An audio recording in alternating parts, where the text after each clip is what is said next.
শুধুমাত্র তাই নয়, তার পাশাপাশি আজ মুখ্যমন্ত্রী আরো বলেছেন, আমরা বলেছিলাম বদলা নয় বদল চাই। আজ বলছি যেটা দরকার ভালো বুঝে করবেন, আমরা অশান্তি চাই না। যে কামড়াচ্ছে তাকে কামড়াবেন না, ফোঁস তো করতে পারেন। টিএমসিপির প্রতিষ্ঠা দিবসে এমনই বার্তা আজ মুখ্যমন্ত্রী মমতা বন্দ্যোপাধ্যায়। তিনি ঠিক কি বলেছেন শুনবো।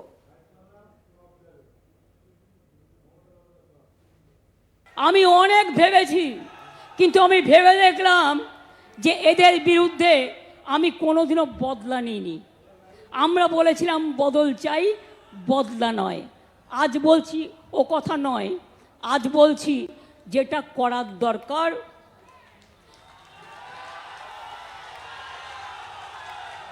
সেটা আপনারা ভালো বুঝে করবেন।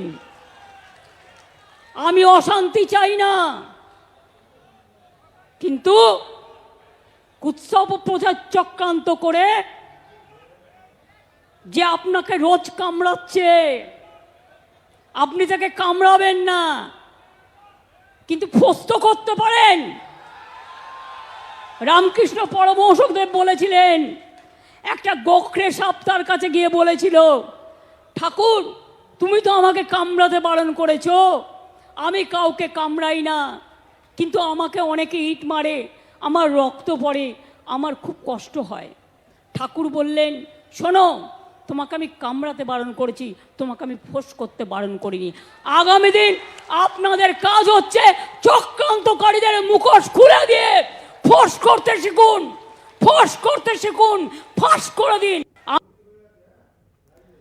প্রসঙ্গে আমরা কথা বলবো। আমাদের সঙ্গে সরাসরি রয়েছেন আমাদের প্রতিনিধি বিশেষ প্রতিনিধি দেবজ্যোতি ঘোষ। আমরা কথা বলবো তার সঙ্গে। দেবজ্যোতি, আমরা দেখলাম যে একেবারে যে আরজিকর কাণ্ড, তার পরবর্তীতে কিন্তু আজ প্রকাশ্য জনসমাবেশে মুখ্যমন্ত্রী মমতা বন্দ্যোপাধ্যায়, সেক্ষেত্রে আজ মূলত ঠিক কি কি বিষয়ে বার্তা দিলেন মুখ্যমন্ত্রী?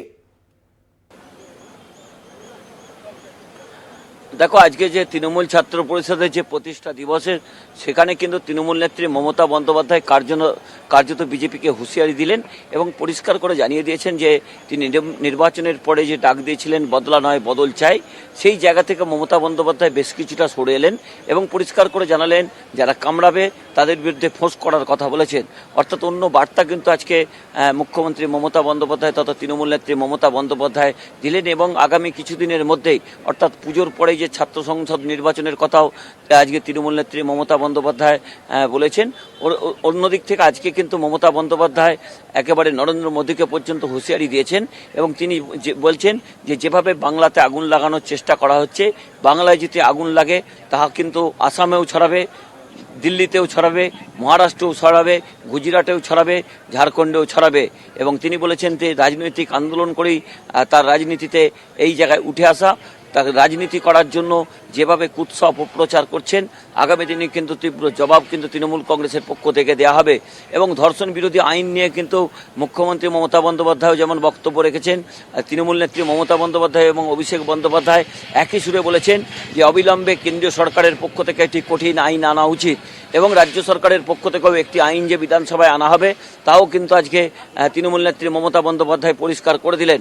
অর্থাৎ বেশ কয়েকদিন ধরে আরজিকরের ঘটনার পর যেভাবে তৃণমূল কর্মীরা মিরেও ছিলেন, সেখানে মমতা বন্দ্যোপাধ্যায় বেশ কিছুটা তাদের রাজনৈতিক অক্সিজেন দিলেন। যেভাবে আজকে প্রথম থেকে শেষ পর্যন্ত তিনি ভারতীয় জনতা পার্টিকে আক্রমণ করেছেন এবং তিনি পরিষ্কার করে জানিয়েছেন যে ডাক্তারি পড়ুয়া ছাত্রীর যেভাবে মৃত্যু হয়েছে তার উপযুক্ত তদন্ত করে অবিলম্বে সিবিআইয়ের বিচার করা উচিত এবং সিবিআই প্রায় 15 দিন হয়ে গেছে, এখনও পর্যন্ত নির্যাতিতার বিচারের ব্যাপারে কোনো ব্যবস্থা নেয়নি। এবং যেভাবে গতকাল ছাত্রদের নাম করে রাজ্য জুড়ে গুন্ডামি হয়েছে, তারও প্রতিবাদ আজকে মুখ্যমন্ত্রী তথা তৃণমূল নেত্রী মমতা বন্দ্যোপাধ্যায় করেছেন এবং পুলিশের কার্যত তিনি আজকে ভূয়সী প্রশংসা করেছেন। বলেছেন যেভাবে পুলিশের রক্ত ঝরেছে তারপরেও পুলিশ যে ভারতীয় জনতা পার্টির কথা শুনে তাদের হাতে কোনো বডি তুলে দেয়নি, তার জন্য তিনি পুলিশের ভূয়সী প্রশংসা করেছেন এবং পুলিশ যেভাবে কালকে ঠান্ডা মাথায় পরিস্থিতি মোকাবিলা করেছেন তার জন্য তিনি পুলিশের পাশে দাঁড়িয়েছেন। অর্থাৎ মমতা বন্দ্যোপাধ্যায় আরজিকরের ঘটনার পর বেশ কয়েকদিন চুপ ছিলেন, কিন্তু আজকে যে রাজনৈতিকভাবে টনিক তৃণমূল কর্মীদের মধ্যে ঢুকিয়ে দিলেন তা কিন্তু অত্যন্ত গুরুত্বপূর্ণ।